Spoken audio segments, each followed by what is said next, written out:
Olá, pessoal. Boa noite. Que Jesus esteja em nossos corações e a sua proteção divina em nossos lares e nossos caminhos. Começando mais uma live de quartas, o nosso espaço de bate-papo, de reflexão, de leitura de livro, de oração.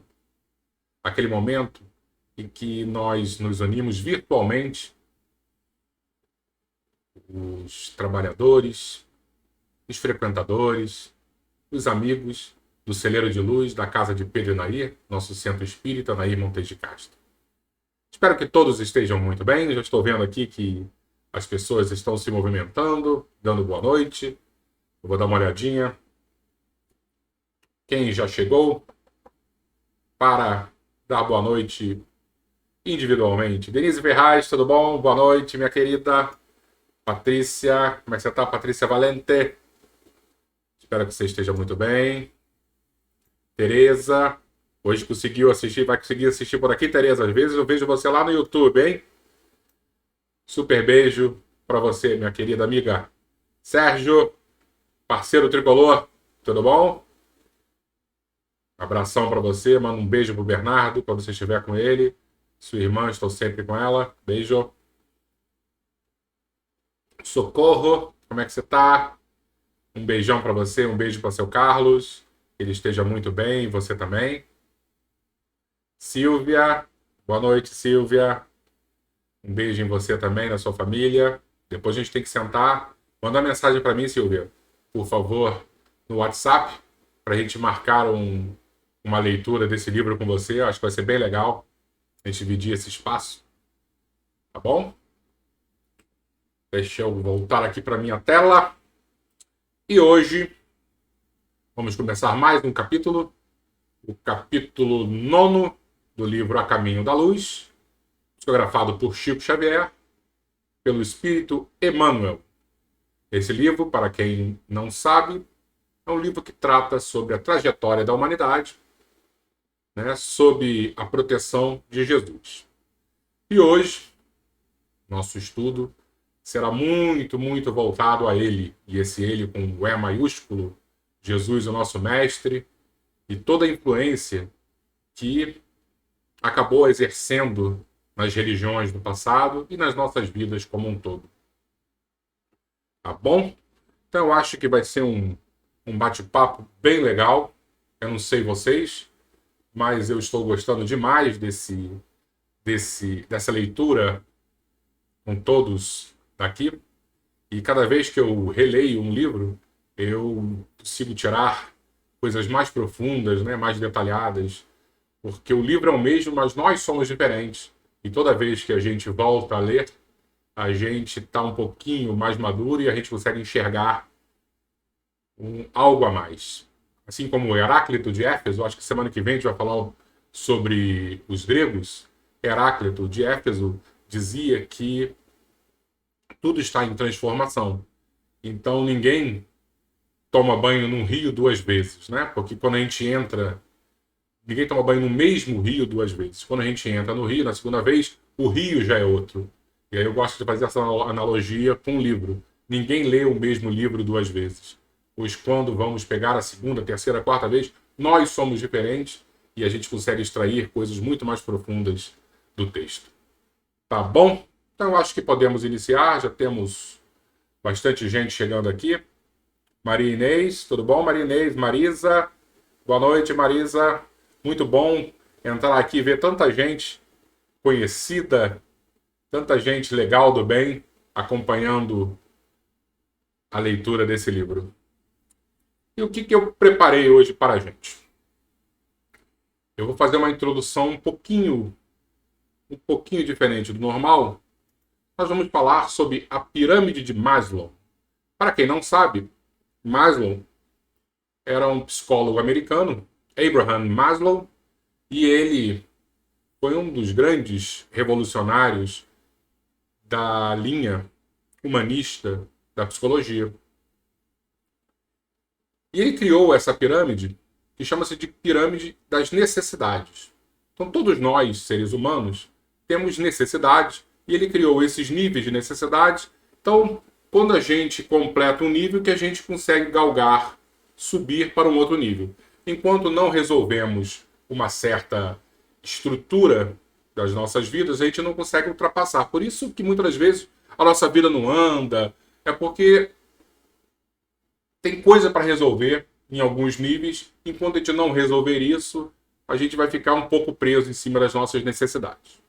Tá bom? Estou resumindo bastante, mas é só para a gente dar uma olhadinha superficialmente. Por quê? Porque lá na frente a gente vai tentar enxergar isso nas religiões, né? Somente as religiões do passado. Se bem que hoje em dia a gente também tem muito dessas necessidades influenciando nas nossas escolhas religiosas. Então, o que ele fala? Que a base da nossa pirâmide de necessidades são as nossas necessidades fisiológicas. Aqui na nossa imagem nós falamos sobre respirar, comer, beber, dormir. O que significa isso? Que nós precisamos atender, em primeiro lugar, as nossas necessidades fisiológicas. Se a gente não dorme bem, a gente vai ter sérios problemas. Se a gente não se alimenta, a gente também vai ter alguns problemas muito sérios. Então, um exemplo que eu gosto de dar, eu vou na casa espírita, estou morrendo de fome. Ah, senta aqui para fazer uma oração. Peraí, olha só. Eu não consigo fazer uma oração morrendo de fome. Então, deixa eu me alimentar primeiro, e aí depois eu vou sentar para fazer uma oração decente. Então, quando a gente pega a história, por exemplo, de Jesus, na multiplicação dos pães, dos peixes, era exatamente isso. Ele ia estar falando lá, mais maravilhosa fosse a linguagem de Jesus, o alcance, as pessoas tinham necessidades fisiológicas ali, estavam morrendo de fome. Então vamos atender essas necessidades. São Francisco de Assis usava muito isso. Primeiro vamos acabar com a fome, depois vamos falar de Jesus. Tá? É uma abordagem totalmente psicológica para a gente atender a base das nossas pirâmides de necessidades. Depois que conseguimos resolver as questões fisiológicas, aí entramos num outro nível de necessidade, que é o de segurança.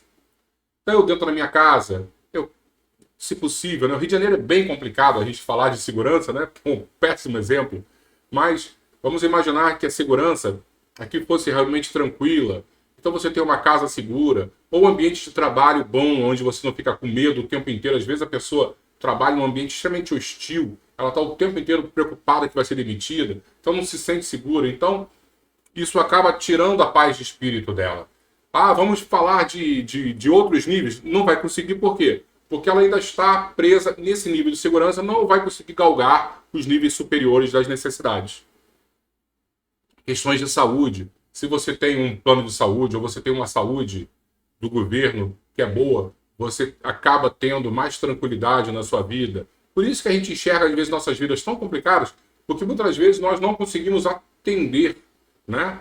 Saciar essas necessidades de segurança. E aí, vamos trabalhar com a necessidade social, de estima. Peraí, eu não consigo... A base ainda está complicada na minha vida, que dirá subir um pouquinho o nível. O terceiro nível, Maslow fala que são as nossas necessidades sociais. Isso a gente entende muito bem, que como nós fazemos parte de um centro espírita, nós socialmente vivemos ali dentro. Então temos amigos, nos encontramos aos sábados, ou segunda-feira, ou na quinta-feira, ou no domingo. A gente tem sempre um dia que a gente vai. Então, a gente acaba resolvendo essa necessidade. E a pessoa que não frequenta um templo religioso, às vezes tem um clube de futebol que ela vai jogar bola, ou um grupo que gosta de jogar sinuca, e aí faz parte de um grupo social, ou uma família que está sempre junto, sempre unida. Então, essas questões sociais, nós precisamos também atender às necessidades. O próximo nível é o nível da estima, onde as pessoas precisam se reconhecer bem e as outras pessoas precisam também nos reconhecer bem. É a autoestima e a estima do próximo em relação às nossas vidas. Esse é o penúltimo nível da pirâmide de Maslow, que a gente vai falar muito pouco hoje aqui. Acho que a gente nem vai falar, vamos ficar só nas 3 primeiras mesmo. E o último nível é a autorrealização, quando a gente saciou a gente está satisfeito em todas as nossas outras necessidades, e aí podemos trabalhar com a nossa autorrealização, aquele mundo perfeito, onde você está bem com a vida, né? Coisa muito difícil, porque é muito difícil você conseguir trabalhar bem todas as estruturas que estão abaixo da autorrealização. Por que eu estou falando sobre isso? Eu vou voltar aqui para a nossa tela. Deixa eu ver aqui, tem gente chegando. Albertinho, boa noite. Maria Terezinha, boa noite. Cláudia Maria, boa noite. Bem-vindo todos aqui, tá bom? Super beijo em vocês. Por que eu estava falando sobre isso? Porque hoje nós vamos falar sobre as grandes religiões do passado. E essa estrutura de Maslow, da nossa pirâmide aqui, vai ser importante para a gente entender de uma maneira mais materialista, eu não vou dizer materialista, mais psicológica, tá? Por que da necessidade de uma crença em Deus, de uma crença nas religiões. Então, o que Emmanuel falou para a gente no início dos capítulos? Né? Nos capítulos iniciais, melhor dizendo. Ele disse que nós fomos criados e seguimos uma linha de evolução até chegarmos no Homo sapiens. A grande questão é que o Homo sapiens, de 100 mil anos atrás, ele ainda era muito animalizado. Tá? Ele não era como nós somos hoje em dia, já com pensamento estruturado, né? Com uma questão cognitiva mais apurada. O sapiens de 100 mil anos atrás era muito diferente. Como eu disse, ele era bem mais animalizado. E o fato dele ser mais animalizado, ele tinha as necessidades básicas de um bicho.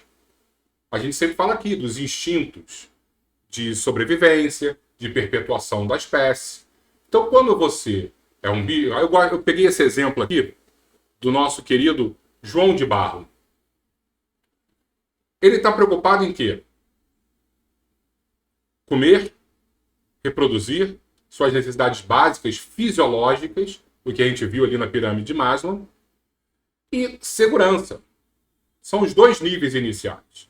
Então ele faz uma casinha ali onde a família dele consegue estar protegida. Eu lembro que uma vez eu li, há muito tempo, que ele cria a porta sempre numa direção onde o vento não bate, para proteger também do frio. Então, o Sapiens era a mesma coisa. O Sapiens trabalhava na fisiológica e na segurança. Acordava, ia caçar, entrava lá em conflito com diversos animais, fico imaginando aquelas brigas com os mamutes, né? Bichos muito grandes, não era um caçar um coelhinho, né? Imagina você ter que alimentar um clã inteiro. Então os homens saíam. Então eles até colocavam a própria segurança em risco para proteger, para alimentar a família. E eles viviam lá nas cavernas, está aí o nome Homem das Cavernas. Por quê? Porque eles também precisavam da segurança. Só que 70 mil anos atrás, 70, 60 mil anos atrás, houve uma mutação no cérebro desses sapiens, chamada esse período de revolução cognitiva. A gente já falou isso aqui algumas vezes. O cérebro mudou, a estrutura neurológica dele mudou, e ele parou de pensar somente nas questões objetivas, como alimentação, reprodução, como lá com segurança, como a gente falou do João de Barro, e começou a olhar o mundo de maneira mais subjetiva. Olhava a Lua. Antes, a Lua para ele era só uma fonte de luz, né, para ajudar na segurança dele. Agora ele já olha a Lua de uma maneira mais romântica. Provavelmente ele já tentava seduzir, desculpa a brincadeira, a mulher sapiens. Já falando com a Lua, olhando, olha que coisa bonita. As estrelas, começou a ter questões existenciais. Começou a olhar para o céu e se sentir pequeno. Será que existe algo maior, né? Então, ele começa até quase que filosofar com perguntas novas, coisa que nunca nenhum outro ser da natureza parou para pensar nisso. Mas essa mudança no cérebro do Sapiens fez com que ele começasse a ter uma nova estrutura. Então, a partir daí, a fala dele melhorou, ele começou a se comunicar muito melhor, formular frases completas, passar informações mais completas. Então, a estrutura modificou completamente do grupo. Bate-papo. Começa a surgir o quê? A fofoca. Sentado à noite, eles já dominavam há muito tempo o fogo, fazer aquele churrasquinho à noite, aí todo mundo sentado, batendo papo, fofocando, falando mal do vizinho. Olha, eu vi fulano, essa noite ele foi para a caverna ao lado, aí começa aquela fofocada. O que a gente já começa a ver aí? Ele já entrando numa fase de buscas sociais. Então ele já sai da fisiológica, já foi para a segurança, onde ele precisava de uma caverna, e aí agora um grupo social onde eles batem papo, eles se sentem incluídos num clã, já começa a fofocar, então a pessoa sabe, ó, eu não posso faltar o churrasquinho da noite, por quê? Porque está rolando uma fofocada e quem falta, falam mal. Então eu vou fazer parte desse grupo social, porque se eu estiver perto, ninguém fala mal de mim, já começa a se proteger, criando essas famílias, coisa que a gente conhece hoje em dia, e que começou lá atrás, 50, 40, 1000 anos atrás, essa estrutura começou a ser montada. E por que eu estou falando isso? Se o nosso tema é religião. Que se a gente parar para pensar, quando você tem essa revolução cognitiva e começa a olhar a Lua de maneira diferente, começa a olhar as estrelas, começa a olhar a vida de maneira mais subjetiva, o pensamento religioso começa a surgir. Então, eu planto. E aí, de repente, eu começo a perceber, não, vou fazer uma outra coisa. Eu saio para pescar. E eu começo a perceber que quando a lua está cheia, o mar é diferente. Porque existe uma relação da gravitação, da gravidade da lua, que influencia nas marés. Então vamos supor que, nesse momento, o Sapiens começou a olhar para a lua e viu, ó, será que esse é um deus e ela influencia a maré? E a partir disso eu consigo pescar mais ou pescar menos? Então eu vou começar a fazer oração para esse astro e para ele me ajudar, né? Por quê? Porque eu preciso pescar, eu preciso levar comida para minha família, para o meu grupo. Então ele já começa a fazer uma parceria com a divindade Lua para ajudar nas questões fisiológicas ou nas questões das batalhas. Eu começo a ter um deus especial, por quê? Porque eu vou sair para batalhar com um grupo de inimigos. Então, ó, vamos fazer aqui uma oraçãozinha para ajudar na nossa segurança, para ninguém morrer, ninguém se ferir. Tá entendendo que, de maneira assim, bem primária, bem primitiva, a gente começa a fazer aliança com deuses para justamente saciar as nossas necessidades básicas? E a questão social, a mesma coisa. Você tem um grupo que se reúne toda quarta-feira à noite para fazer oração para o deus Marte, para ajudar nas batalhas que acontecem quinta, sexta e sábado. Estou falando umas maluquices aqui. Mas aí, ó, poxa, eu sou um guerreiro. Eu vou me reunir nesse grupo social aqui que faz orações. Ah, não, agora eu sou um pescador. Eu vou me reunir num outro grupo social que faz oração para Poseidon, que é o rei, o deus dos mares, para ajudar na nossa pescaria. Então, eles começam também a se reunir socialmente, buscando deuses específicos, justamente para atender às necessidades. Então, a gente está falando estritamente uma visão psicológica. Essa é a nossa introdução. A grande questão é que os espíritos dizem que é muito mais do que isso que a gente está dizendo. Espero que vocês tenham entendido esse início, mas agora os espíritos vão dizer que assim, olha, é muito maior do que isso. Não é simplesmente, eu tenho uma noção, uma percepção de Deus, ou uma devoção para uma divindade, porque eu tenho uma necessidade estritamente fisiológica, de segurança, social. Existe um quê a mais. Vamos dar uma olhadinha aqui. Marcelo. Tudo bom, Marcelo? Boa noite. Lorraine, tudo bom, Lorraine? Muito bom você estar aqui. E Rosiane Bezerra também. Boa noite. Boa noite, pessoal que está chegando aqui. E aí, nós vamos ler esse pequeno texto, que são 2 perguntas do início do Livro dos Espíritos, que vai falar um pouquinho sobre essa busca por Deus, lá nos primórdios das nossas civilizações. Que dedução se pode tirar do sentimento instintivo que todos os homens trazem em si da existência de Deus? A de que Deus existe.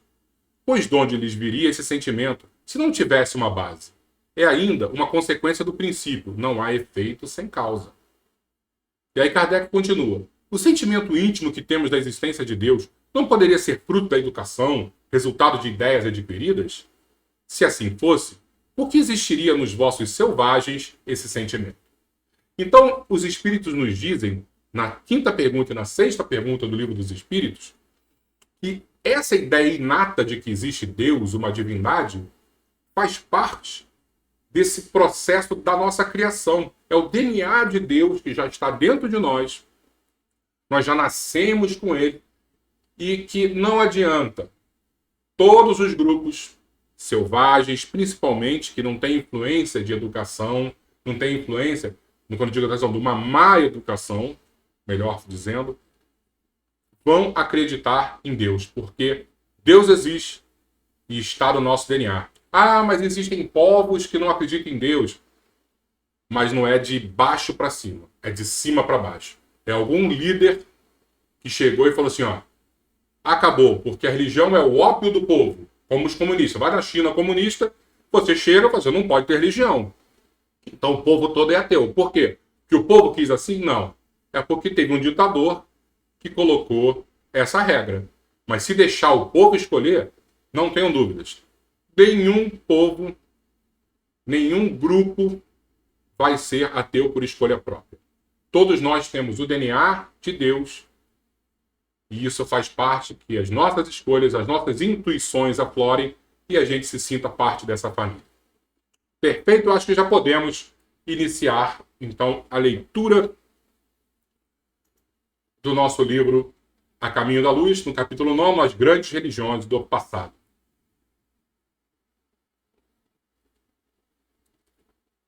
Então vamos lá. As primeiras organizações religiosas. É muito importante a gente perceber como Emmanuel realmente ele ama Jesus. E esse capítulo especificamente é um capítulo de uma paixão, uma devoção pelo mestre que é impressionante. Deixa eu beber uma aguinha aqui. Ó, a Siri está querendo se meter aqui na nossa conversa.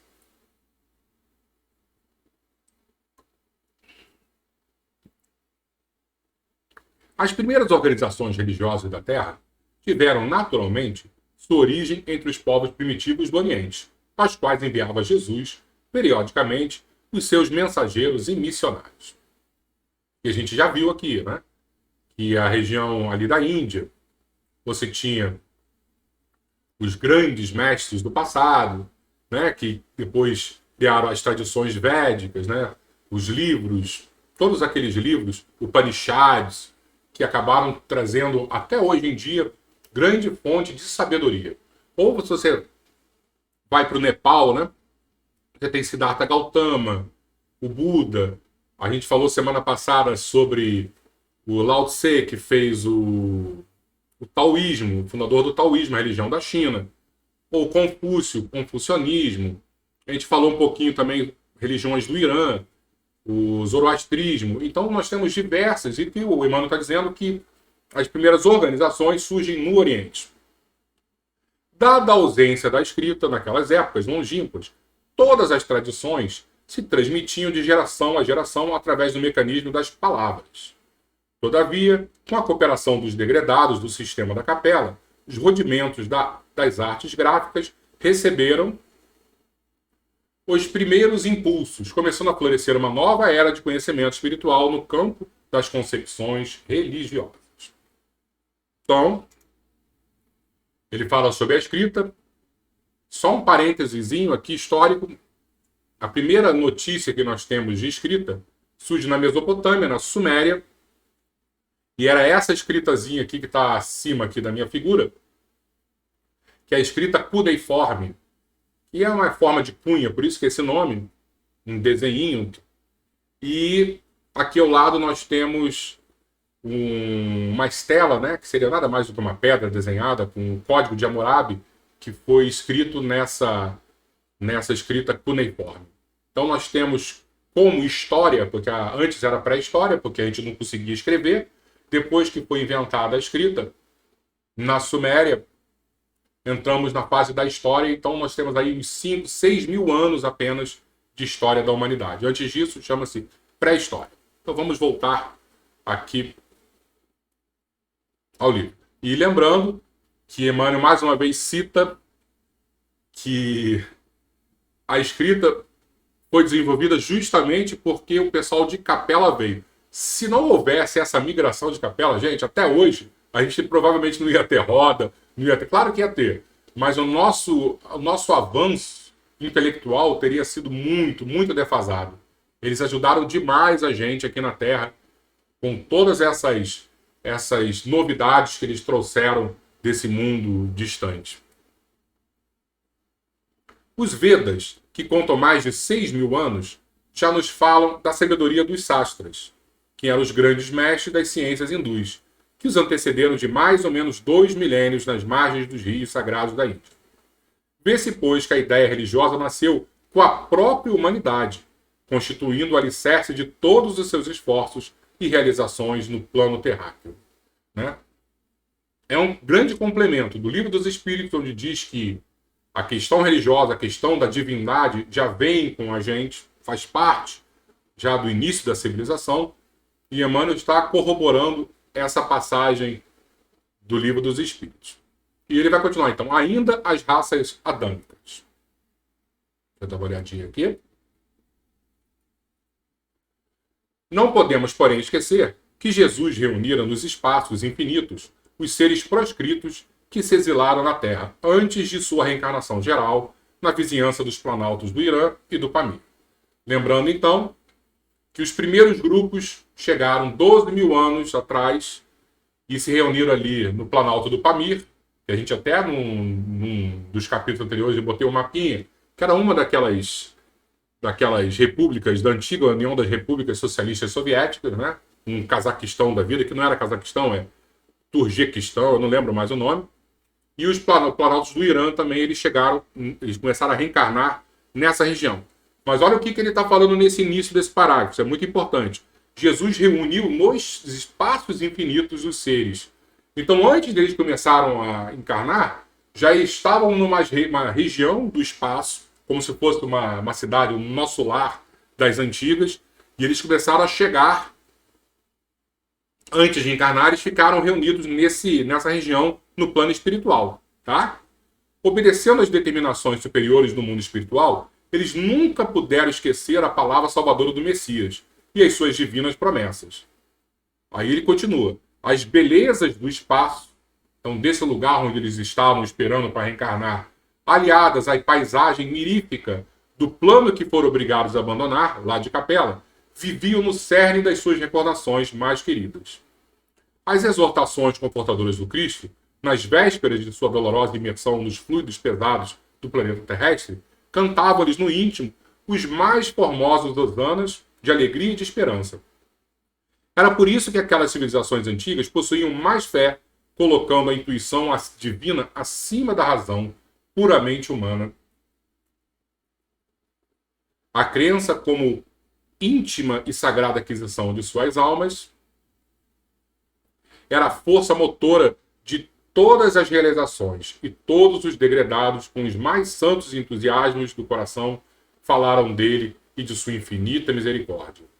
Suas vozes enchem todo o âmbito das civilizações que passaram no pentagrama dos séculos sem fim, e apresentando com 1000 nomes, segundo as mais variadas épocas, o Cordeiro de Deus foi guardado pela compreensão e pela memória do mundo, com todas as suas expressões divinas, ou aliás, com a própria face de Deus, segundo as modalidades dos mistérios religiosos.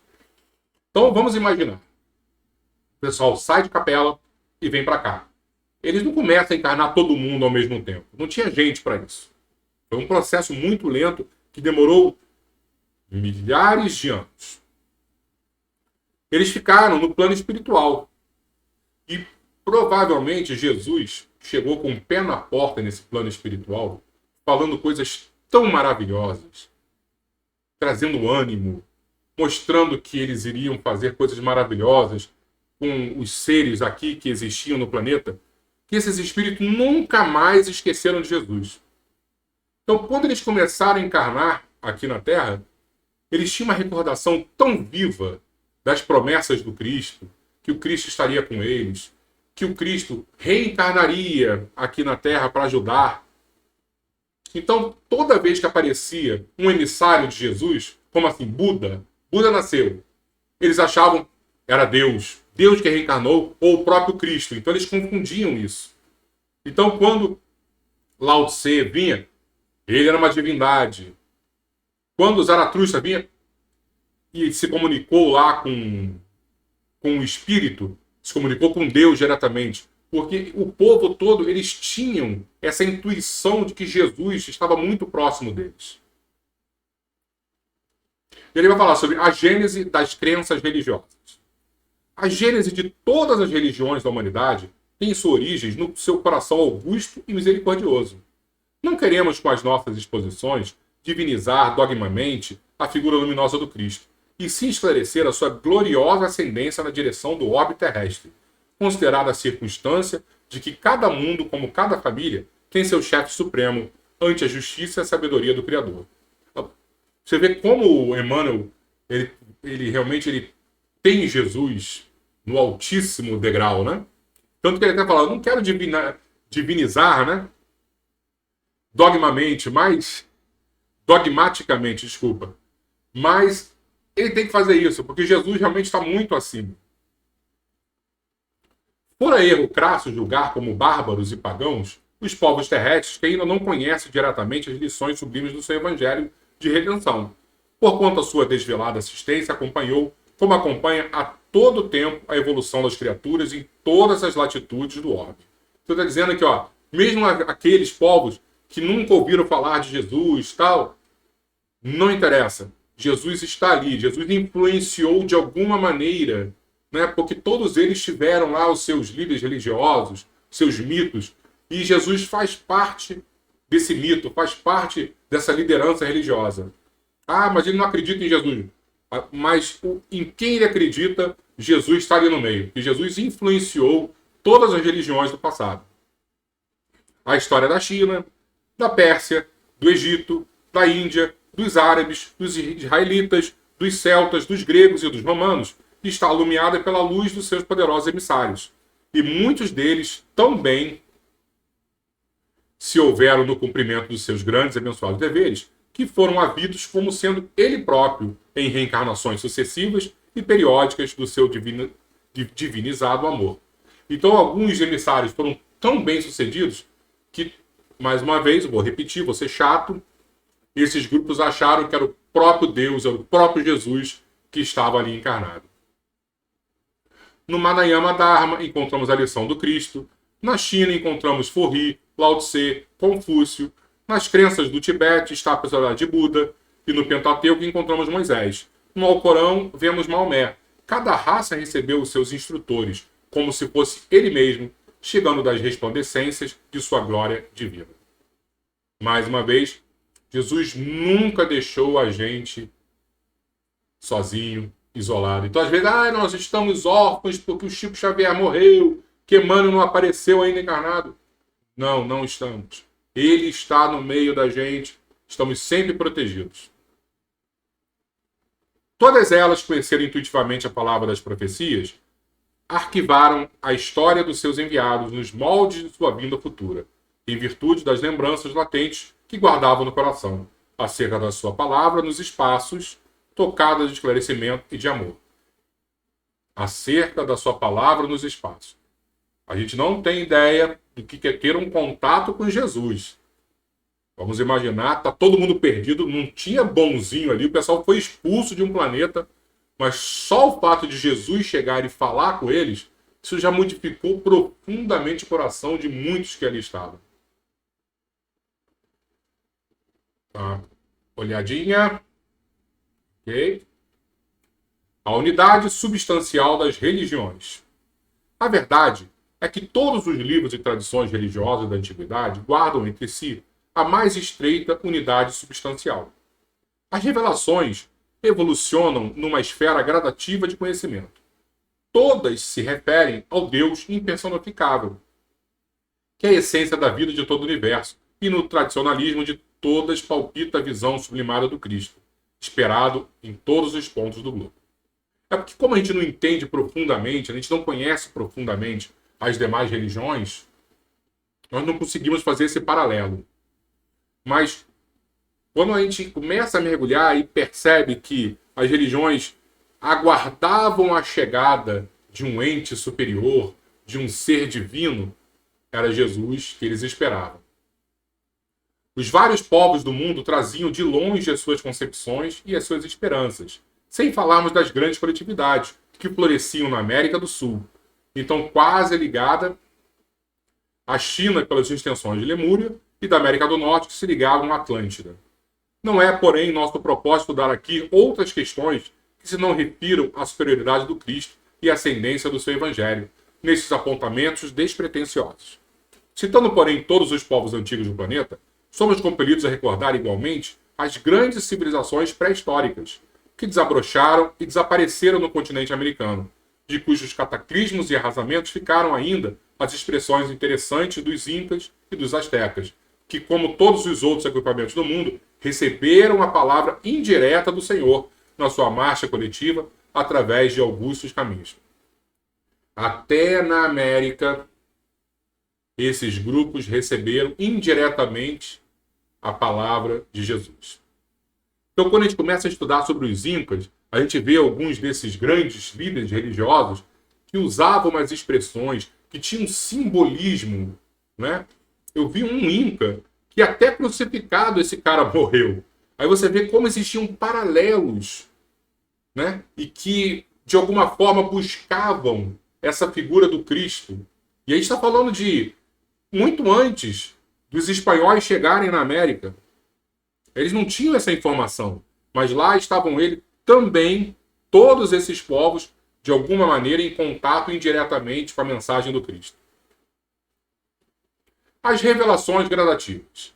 Até a palavra simples e pura do Cristo, a humanidade terrestre viveu etapas gradativas de conhecimento e de possibilidades na senda das revelações espirituais. Então não veio de uma vez só a informação toda prontinha, tá? Era tudo muito gradativo, tudo muito devagar. O pessoal conseguir digerir de maneira adequada. Os milênios, com as suas experiências consecutivas e dolorosas, prepararam os caminhos daquele que vinha, não somente com a sua palavra. Todos os que Jesus mandou vieram com grandes palavras. Mas aí vem o mais. Mas principalmente com a sua exemplificação salvadora. Só Jesus veio com essa exemplificação salvadora gigantesca. Cada emissário trouxe uma das modalidades da grande lição de que foi teatro a região humilde da Galiléia. É por esse motivo que numerosas coletividades asiáticas não conhecem a lição direta do mestre, mas sabem do conteúdo da sua palavra, em virtude das próprias revelações do seu ambiente. E se a Boa Nova não se dilatou no curso dos tempos pelas estradas dos povos, é que os pretensos missionários do Cristo, nos séculos posteriores aos seus ensinos, não souberam cultivar a flor da vida e da verdade, do amor e da esperança que os seus exemplos haviam implantado no mundo, afastando-a nos templos de uma falsa religiosidade ou encarcerando-a no silêncio dos claustros. A planta maravilhosa do Evangelho foi sacrificada no seu desenvolvimento e contrariada nos seus mais lídimos objetivos. Então, Jesus enviou, deu de presente para a Terra diversos grandes líderes religiosos, emissários dele, mas vieram, falaram, só que de alguma maneira muitos se perderam pelo caminho e a ideia de amor que deveria ter sido plantada acabou se perdendo. Mais para frente, eu acho que temos ainda mais uns 5, 6 capítulos, a gente vai ver um desses grandes líderes que se perdeu no caminho e é uma das maiores religiões do planeta hoje em dia e que pisaram na bola feio nessa religião. Preparação do cristianismo. As lições da Palestina foram, desse modo, precedidas de laboriosa e longa preparação na intimidade dos milênios. Então, muito trabalho aconteceu para preparar o cristianismo. Os sacerdotes de todas as grandes religiões do passado supuseram nos seus mestres e nos seus mais altos iniciados a personalidade do Senhor, mas temos de convir que Jesus foi inconfundível. Isso a gente tem que convir. Ah, porque eu sou de uma religião tal, ok. Mas quando a gente olha a figura de Jesus, a gente está falando de um outro patamar de revelação, de amor, de dedicação. Né? A história de Jesus é única, é muito diferenciada. Deixa eu ver, dar uma olhadinha aqui. Ó, Albertinho está falando aqui. Leco, Emmanuel esteve há 2000 anos. Livro do irmão Chico Xavier como senador Públio Lento. Sua proximidade perto do mestre vem de longe, certo? Ah, vem de muito longe. As histórias que a gente ouve de Emmanuel e de Chico Xavier vêm de capela. Então, muito provavelmente, Emmanuel e Chico estavam nos espaços ouvindo a palavra do mestre, as exortações do Cristo, né, a orientação. E quando eles começaram a reencarnar na Terra, eles trouxeram profundamente essa lembrança, principalmente Chico, profundamente essa lembrança. E Emmanuel, há 2000 anos, quando se converte, né, um pouquinho menos de 2000 anos, né, porque quando ele encontra com Jesus 2000 anos atrás, ele acaba não se convertendo ainda. Vai se converter 50 anos depois, que é o livro seguinte.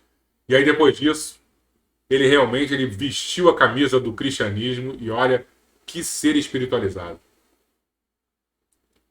À luz significativa da história, observamos muitas vezes nos seus auxiliares ou instrumentos humanos as características das vulgaridades terrestres. Então, muitos desses emissários que vieram para cá, como ele diz aqui, você consegue perceber vulgaridades terrestres, né, influências da matéria. É só você olhar esses grandes santos. Um santo que eu acho maravilhoso, extremamente espiritualizado, é São Francisco de Assis. Mas quando você olha, por exemplo, até o início da idade adulta de São Francisco de Assis, ele estava perdidão. Ele ia para a guerra, ele participava lá das festas com os amigos, em Assis. As vulgaridades do mundo. Só que, de repente, ele tem uma modificação e aí entra nos eixos. Quando a gente pega a história de Jesus, é como se ele já tivesse vindo 100% pronto. Não tem nenhum detalhe que é contado pra gente que ele estava com dúvida no meio do caminho. Não, ele já veio preparado. Ele não teve um momento de transição. Todos esses outros, pega Buda. Buda estava perdido. E aí começou a exagerar. Aí daqui a pouco ele viu que o caminho do meio, ele se descobre. Então todos eles acabam se descobrindo. Jesus veio pronto.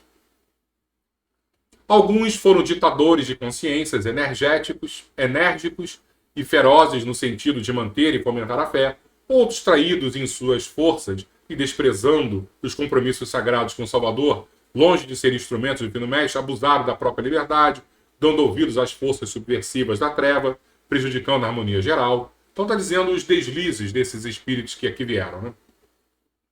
Mas Jesus assinala a sua passagem pela Terra com o selo constante da mais augusta caridade e do mais abnegado amor. Suas parábolas e advertências estão impregnadas do perfume das verdades eternas e gloriosas.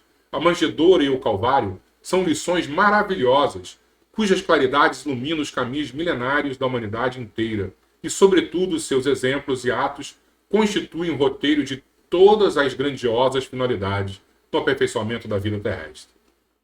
Com esses elementos, fez uma revolução espiritual que permanece no globo há 2 milênios, respeitando as leis do mundo, aludindo à efígie de César, ensinou as criaturas humanas a se elevarem para Deus, na dilatada compreensão das mais santas verdades da vida. Remodelou todos os conceitos da vida social, exemplificando a mais pura fraternidade. Cumprindo a lei antiga, encheu-lhe o organismo de tolerância, de piedade e de amor, com as suas lições na praça pública, em frente das criaturas desregradas e infelizes. E somente ele ensinou o amai-vos uns aos outros, vivendo a situação de quem sabia cumprir. Quando Jesus fala amai-vos uns aos outros como eu vos amei, ele está falando assim, olha só, eu estou dando o exemplo o tempo inteiro. Quando ele nos perdoou na cruz, ele está mostrando tudo que eu falei de perdão, de dar outra face, não é baboseira.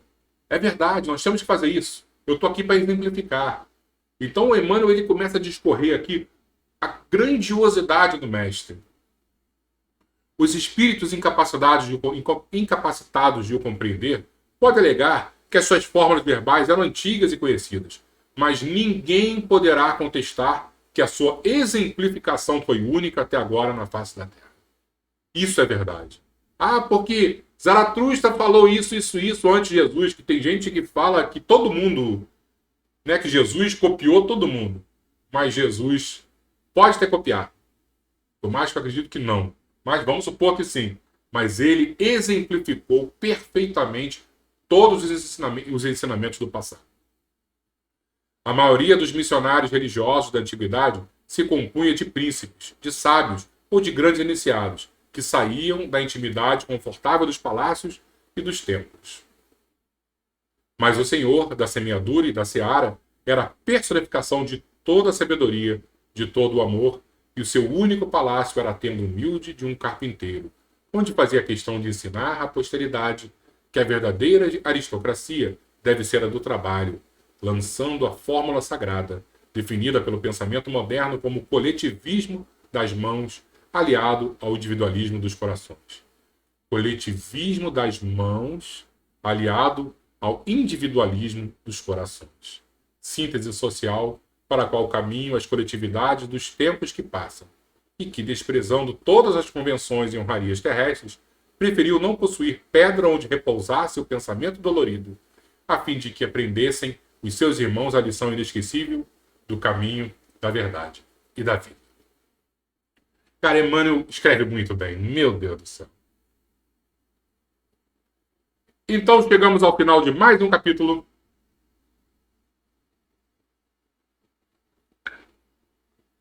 Semana que vem vamos falar do capítulo 10 sobre a Grécia e a missão de Sócrates. Eu acho que vai ser bem legal também.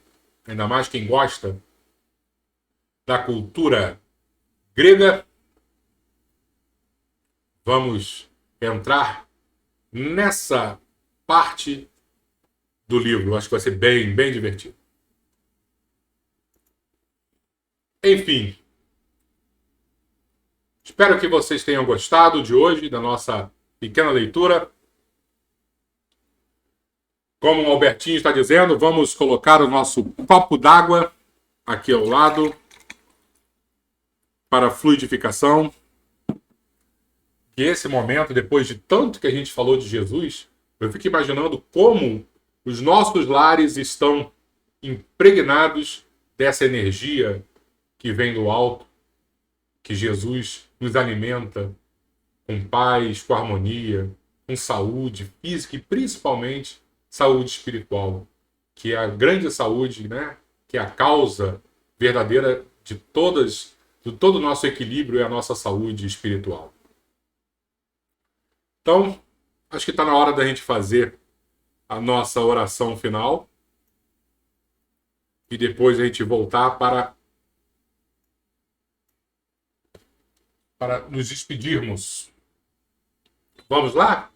Lembrando muito bem de que Jesus, ele está com certeza olhando por todos nós, nos ajudando, nos dando força, coragem, sabedoria, paciência, resiliência. Vamos fazer a nossa oração. Então vamos fechar os nossos olhos.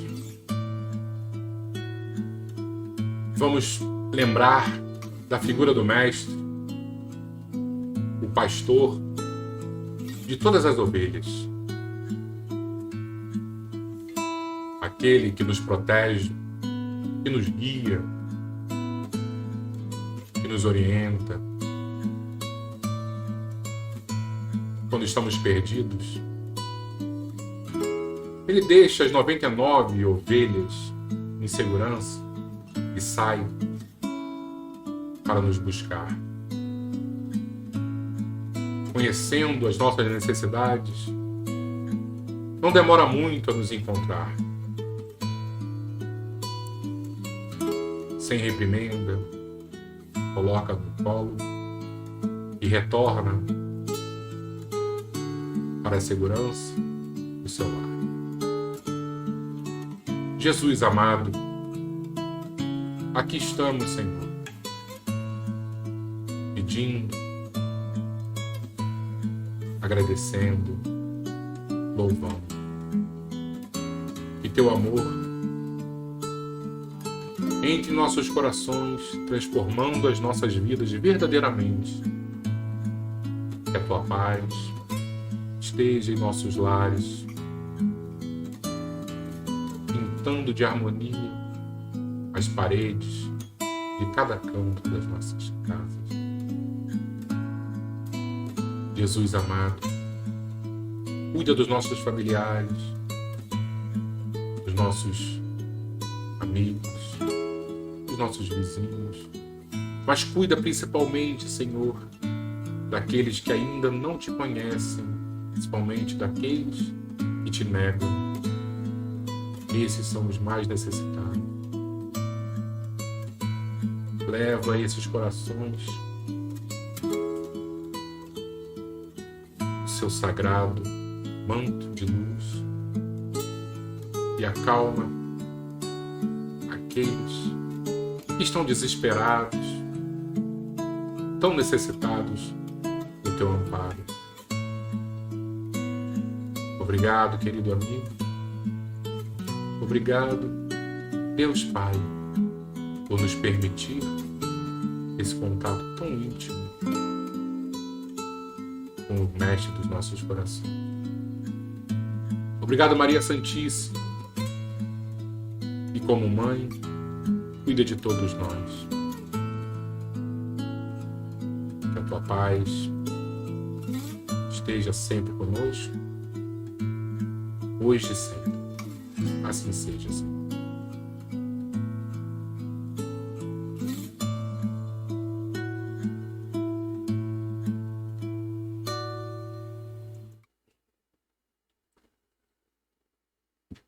Muito bom, pessoal. Mais uma noite aí de leitura que eu saio muito melhor do que quando eu iniciei. Espero que tenha sido assim com vocês também.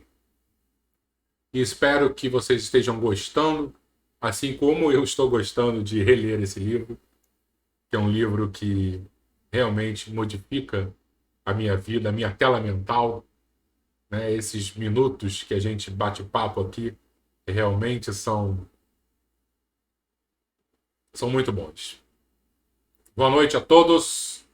Fiquem com Jesus e que os bons espíritos do nosso celeiro de luz, nosso centro espírita aí, Montes de Castro, continuem em nossos lares, nos ajudando, nos amparando. Uma ótima noite de sono para todos vocês. Boa noite, pessoal.